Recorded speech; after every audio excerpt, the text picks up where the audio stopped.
Good morning, everybody. Welcome back to the Journey to Greatness.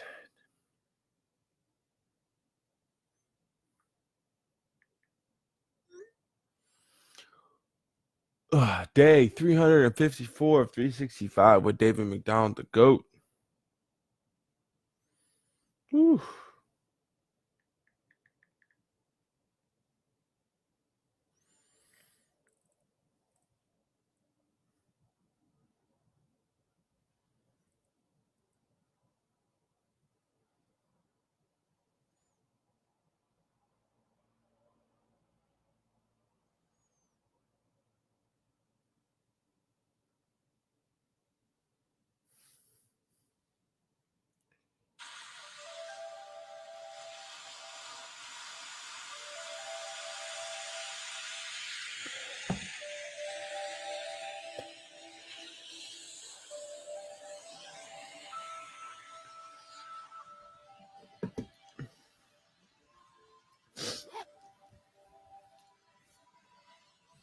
All right, let's get into this meditation routine.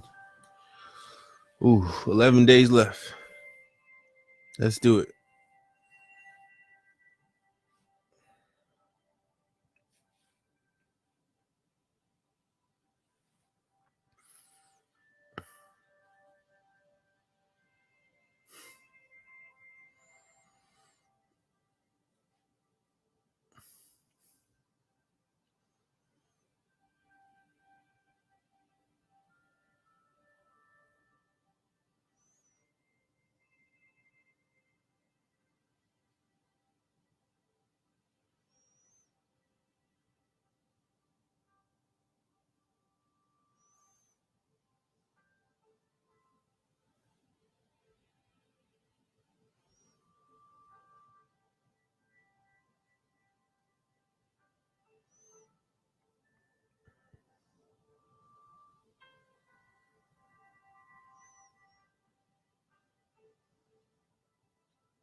All right, everybody, welcome back. We just finished our meditation routine, and now we're getting into our reading routine. And we're coming up on the last, 50 pages of the book. So I think 10 and 5, if we do 5 pages a day, potentially accelerating because we are out of our journals now officially. We might be able to finish this book within the next 10 days. That'd be perfect timing. So with that being said, I will see you all on the other side. Top of the morning to you, Auntie Luisa, and top of the morning to you, Amanda.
Okay, so within our time here today, I can't see.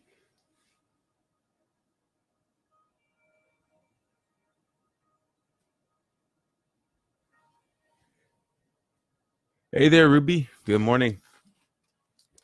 Brother Al, good morning. Liz, good morning. Top of the morning. Okay, so the walls of Babylon is the next chapter.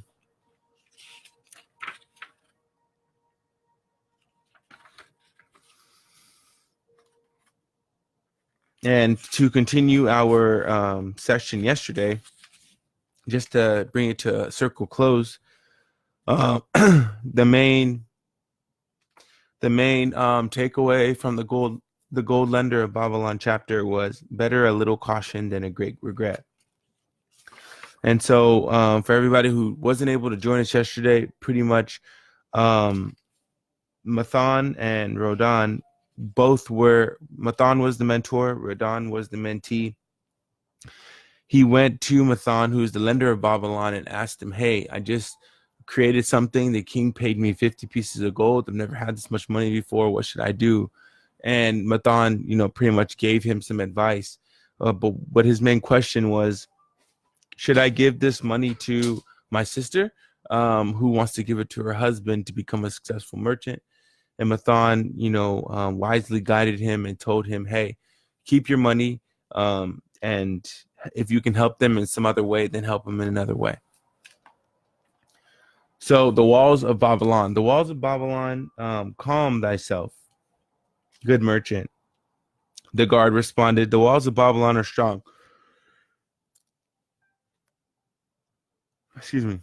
Go back to the bazaar and tell your wife that the walls will protect you and all of your possessions. Close as safely as they protect the rich treasures of the king. Keep close to the walls, lest the arrows flying over strike you. So Babylon is under attack right now from an enemy, and the king is away fighting other armies, and so the people of Babylon are freaking out because they have a small line of defense in the city, and so their only objective is to make sure people don't breach the wall, and come over it, right? And so, or climb up the wall using ladders. That's their only the defense. That's their only objective, to make sure the enemy doesn't come into the gate.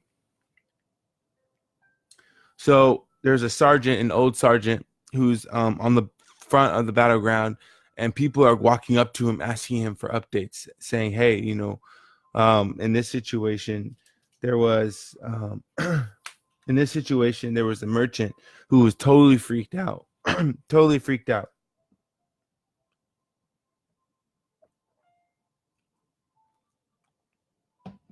There was a merchant who was totally freaked out, and the sergeant told him, "Hey, don't worry. Go back to your house. Just be at peace. The walls of Babylon will protect you and your family." So then shortly thereafter, a woman came up to the sergeant and said, "Hey, what does it look like from the top of the, from the top of the bridge or the top of the wall?" And the sergeant looked at him and said, "Hey, the walls of Babylon are very, very strong. Don't worry. They will protect you." She said, "But my husband is willing to take arms, even though he has high fever, and come and fight and, protect me." And the sergeant said, "Hey, don't worry. The walls of Babylon will protect you and your family. So just go back to your house and take cover." And then shortly thereafter, a little girl walked up to the sergeant and said, "Hey, are we safe? I'm very scared. I'm very frightened. My little brother, my mother, my family, were all very frightened." And the sergeant looked down at the little girl. He picked her up and he said, "Hey, don't worry. The walls of Babylon will protect you. The queen who made this 100 years ago, who made these walls 100 years ago and reinforced them with the best material, did it for this very purpose, and it has it has stood strong, and it will not doom us. So don't worry. Have faith. Your family, your brother, and your mother will all be protected." So shortly thereafter, the war continues. And sure enough, the walls of Babylon had once again repulsed a mighty and vicious foe, determined to loot her riches, treasures, and to ravish and enslave her citizens. Babylon endured a century after century because it was fully protected. It could not afford to be otherwise. The walls of Babylon were an outstanding example of man's need and desire for protection. This desire is inherent in the human race.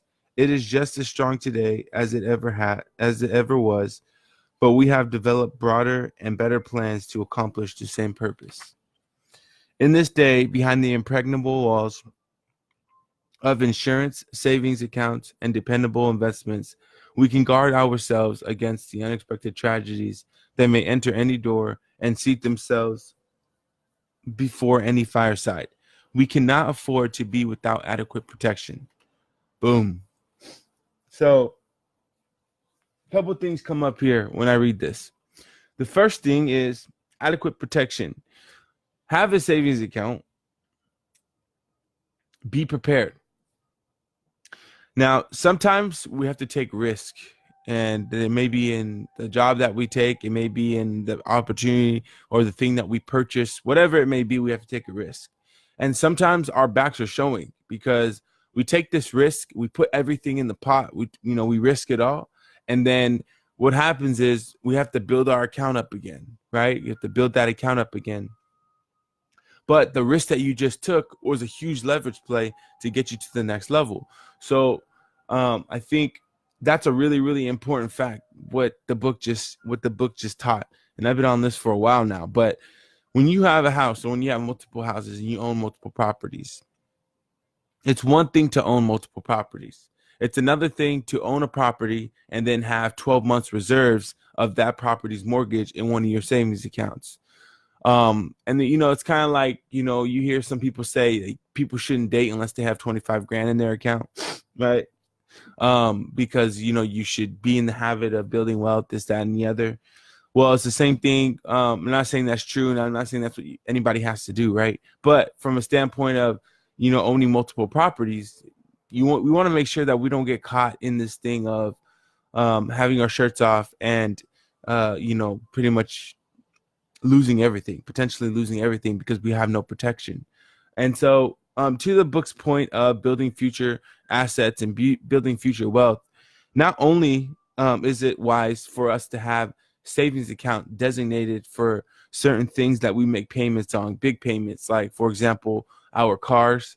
If you have a car payment, you should have multiple months of that savings, right? If you own a house, again, you should have at least 12 months of mortgages saved, and so for every property you acquire, you should have 12 months of that mortgage saved. And it's all possible, but it's all leverage. And there's different ways that you can set that type of thing up. And so, not only that, when it comes to being cautious and pretty much building a protection or a savings plan, if you're self-employed, build your 401k early. There's a lot of ways to do it. And it's kind of wild actually, because being self-employed, there's more responsibility when it comes to actually thinking about how to put your money away, or executing, not even thinking, executing and putting your money away, simply because it's a lot easier to be employed and then have the employer take out your money. So take your contribution, put 401k, take out your money and put it into and pay for your taxes. Take out your money and put it into your medical plan. It's a lot easier to do that because you don't think about it. So being self-employed, it's really important that you set all those things up early on so that you don't get into the habit of spending the money that you're earning right off the bat. And there's a lot of different things to think about when it comes to, moving this here or moving this there, with your money. And I'm not a tax advisor by any stretch of the imagination either, but being involved in that process and getting it going is really important. So with that being said, biggest takeaway from this chapter is to be smart in how you're saving your money, and be smart in how you're building securities for yourself. So build some securities, build some cushion for yourself. And the best way to do that, to start anyway, is by saving 1/10 of your paycheck. Save 1/10 of your paycheck, even if that means, not going out, even if that means not buying clothes, whatever it may be. I'm going to tell you guys, because we're coming up on the last, 11 days of the journey to greatness. This last year, we have been grinding nonstop. Like literally nonstop. We've been putting in work. And right about now, it's interesting because like a month ago last month was probably one of the hardest months in the journey to greatness for me. And it felt really, really similar to the first month when we first started. And in the middle was the easiest. Like in the middle of the journey, it was totally the easiest. Just to wake up. I mean, it was light work. It was easy. But this last month probably has been the most challenging. And I mentioned it before, but what I think I came to, the conclusion I think I came to, because I'm at the end of multiple things right now. The journey to greatness being one huge success for me personally, and mentally, spiritually, physically. It's been absolutely wild. And but I'm at the end of something else. I'm building something else. And this thing is almost done. And the work that I do has been the catalyst that has been able to help me build this other thing. And it's been wonderful and it's been joyous. And now I'm getting to the end. But you know what I'm starting to figure out, or what I'm starting to feel? Guess. I'm starting to feel a little tired. I'm starting to feel um like damn, like we've been working so hard, we need a break, type of thing. Granted, I did go away last weekend, but I'm talking about like a real break where I just don't do anything. I don't need, my brain's not even on, like that's what I feel. That's what I feel like now, like throughout the journey, and I still get up, I still do my thing every day.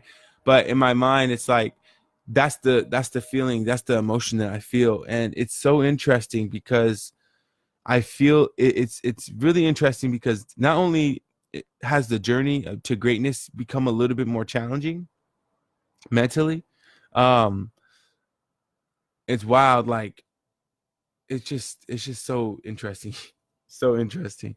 Not only has it become a little bit more challenging now that we're coming toward the end, this other thing that we're building, it's almost complete, and it will be in like the next month or two. And we're coming to, pretty much what I'm saying is we're coming to the end. We've been working on it for like a year and a half, and we're coming to the end of it being complete. And I think one of the biggest things I said like 3 or 4 months ago was, I'm not concerned about being successful and what we can build in the journey to greatness. I'm more thinking about how challenging it will be to pull myself away from the process, pull myself away from waking up super early, not even pull myself away. But in the event I was to deconditionalize myself from waking up every morning and being productive and doing these things and building this magnificent future for myself, why would you ever stop? But not only, what I'm thinking more from a standpoint of like, how do you stop grinding so hard and let things just create and be? Like that is more of the thought at the end, not so much, oh, I have to wake up early, oh, this is challenging, oh, this, that, and the other. It's like, what does life look like for you not to be waking up every single morning and grinding, and building this future? So whoever's with me and whoever may be experiencing the same thing, I tell you this reality, I right now in this second, and it will change. But I tell you this, how I feel and what's going on within me, because you may be experiencing similar or like like kind of situation. And I think it's really important to address, because um, it's not a sign to give up.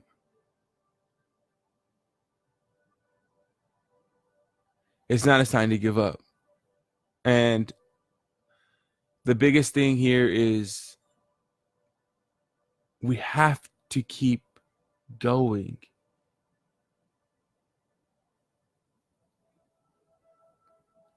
You feel like you want to give up. You feel like you've excelled. You have, if you just sit in gratitude for 5 minutes, 15 minutes, and you literally think about everything that you did in the last year that we've been on this journey together, you have excelled, you have grown, you have matured, you have built more genius, you have become wiser, you have developed certain skills and discipline and dedication and consistency.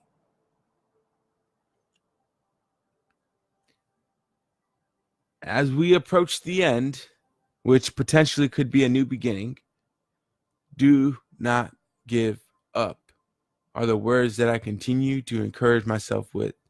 When I ride my road bike and I take a hill, a really big hill, and then I take another really big hill and I plateau and I get to the top and I stop and I vacuum suck the air into my lungs. And then I get going again a minute later and I take another hill. And I don't get off my bike this time. And then I ride down a hill. And then I come around the stretch. I come around the stretch to come home.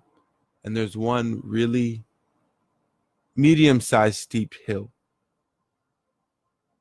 My body's aching. I'm gasping for air. My mind is telling me no. And my body's telling me no. And I see the goal. I see the top. I see the fence that I have to reach to know that I only have 10 more steps to pedal.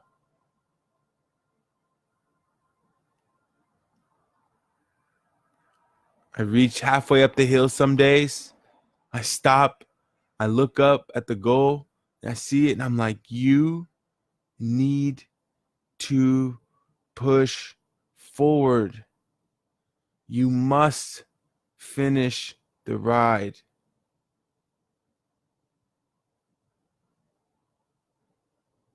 I look up again, open my eyes, and I finished the ride, exhausted. And I get to the top, and there's no better feeling. You will cry on the journey. You will hurt on the journey. You will want to quit on the journey. Your body will scream at you and tell you this is not for you. Your emotional balance will go completely haywire. Haywire. Your psychology, you'll start to think you're crazy. There's so many things that you will experience on the journey, but the number one way to overcome every single thing that you may experience is is the number one way to overcome everything is by being true to yourself, staying true to yourself, and knowing and constantly reminding yourself of the greatness that you possess, constantly reminding yourself of who you are and how you evolve. The number one and most important way to overcome the challenges is by being true to yourself, not giving up and not quitting. You may give up today. You may give up for a few hours. You may go take a nap and say, damn, I was defeated. But when you wake up, the rest of your day is still left to live, and you may not do anything for the rest of that day, but that next day is a new day for you to conquer. It's a new day for you to be the best you can ever be. And I think throughout all of this, we have our good points from our book, Build a Securities Account.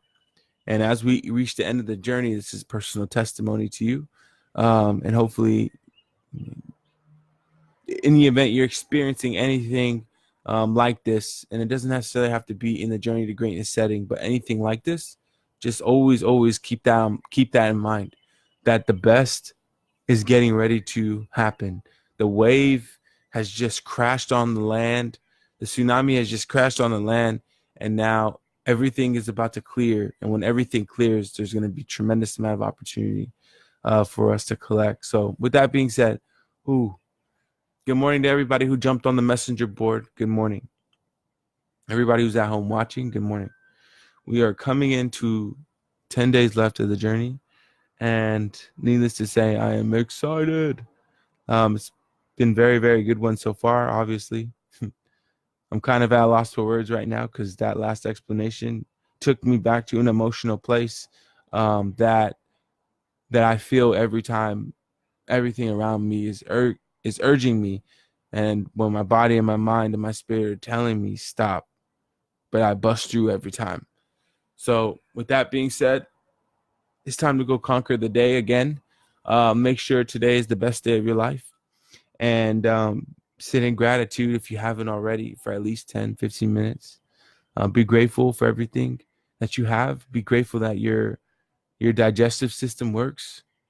Be grateful that your feet work. Be grateful that your heart works. Be grateful that your mind works. Be grateful that you have life and that you were able to wake up this morning.